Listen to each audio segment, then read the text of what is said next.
When the Lenovo Legion Go S first launched earlier this year, the only available version was powered by an AMD Z2 Go chip and ran Windows 11, and it was not great. However, it came with a promise that a version natively running SteamOS was on the way, and now it's finally here. And well, it's better in every way, proving once and for all that a great operating system can go a long way.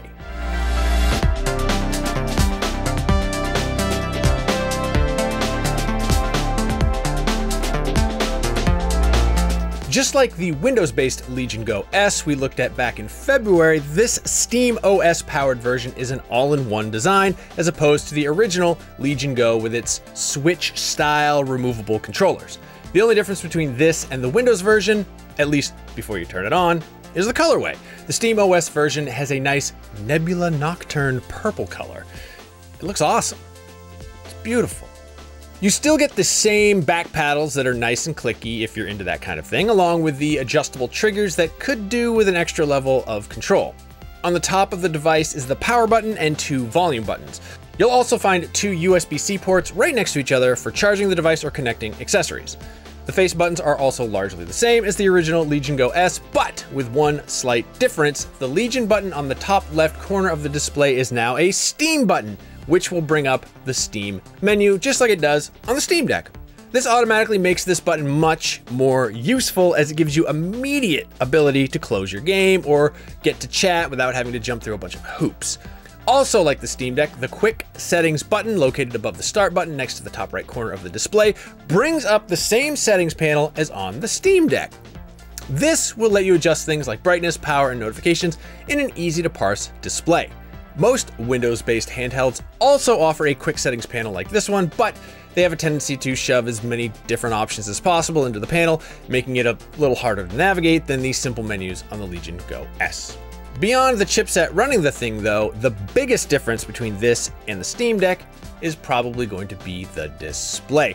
While Valve has released a version of the Steam Deck with a lovely OLED display, it's still locked at a 1280 by 800 resolution compared to the 8-inch 1200p display on the Legion Go S. And while Lenovo's option is just a lowly LCD panel, still gorgeous with excellent color accuracy. Plus, it's fast at 120 Hz with FreeSync premium support. It can be argued that the 800p display on the Steam Deck is a better fit for these low-power mobile chips, but the extra resolution really does help make the larger Legion Go S display an absolute beauty. You just might want to turn down the resolution on some newer games, but more on that later.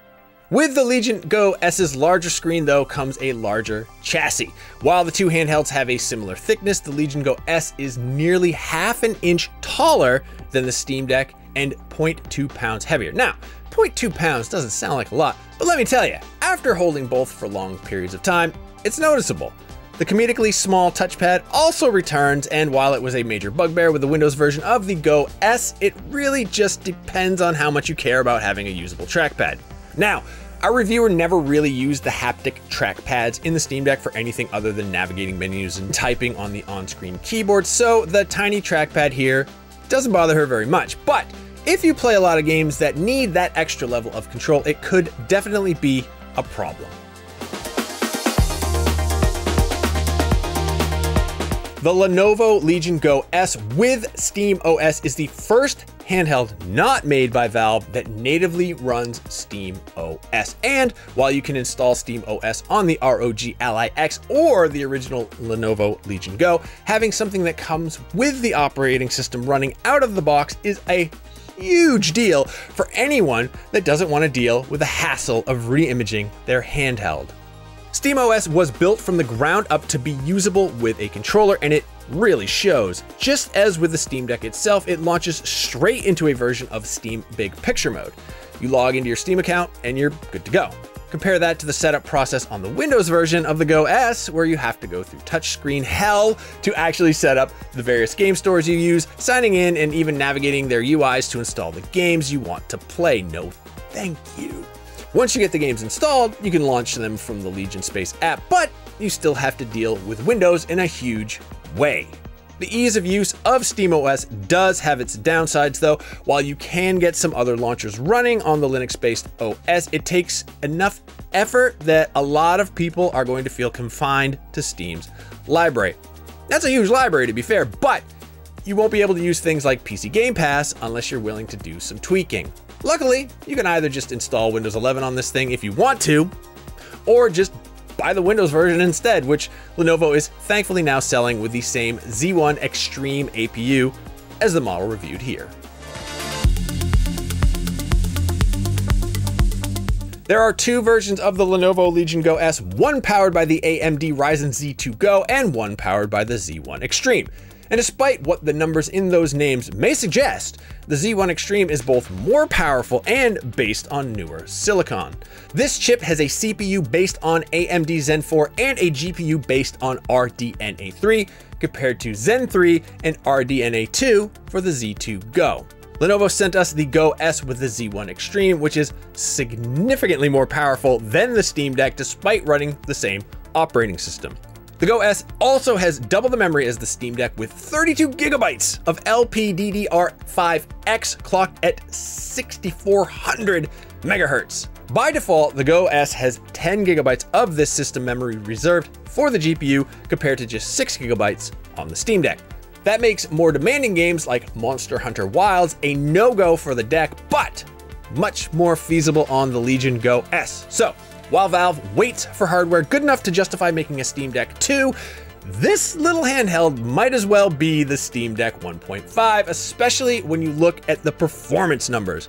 We started with 3D Mark, as one does, even if it meant going through the slog of installing Windows 11 on the device. In Time Spy, the Lenovo Legion Go S was nearly twice as fast as the Steam Deck with a score of 3,433 compared to 1,715 from Valve's handheld. Then in Firestrike, the Go S gets another huge lead with 7,865 points to Valve's 4,322.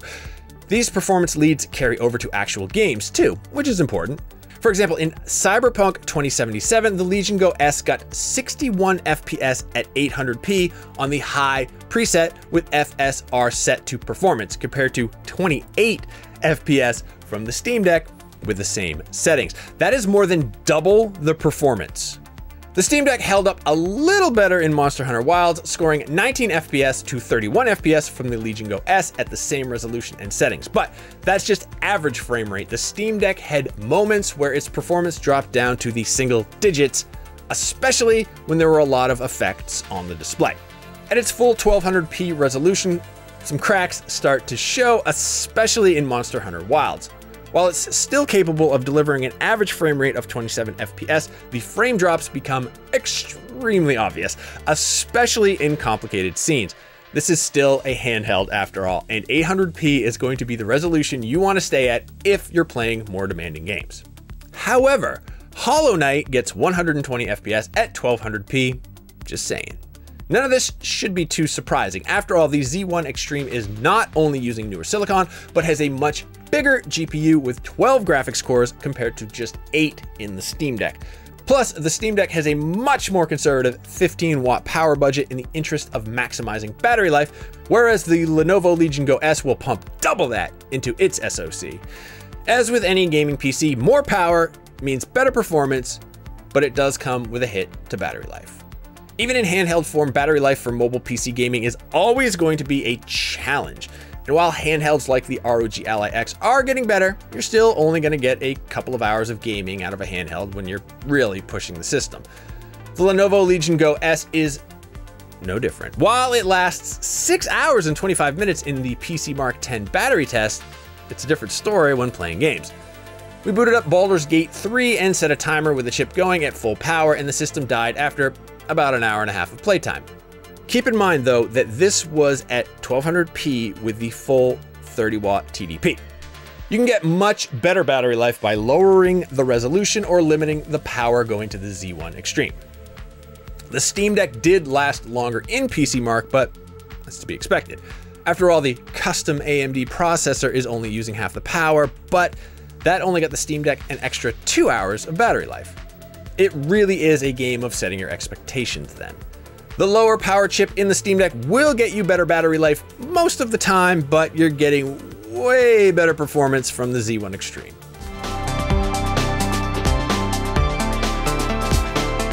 When the Lenovo Legion Go S first launched with Windows 11 back in February 2025, it was a bit of a joke. It was using the underpowered Z2 Go chip, and the design made it way more difficult to navigate the operating system than it should have been.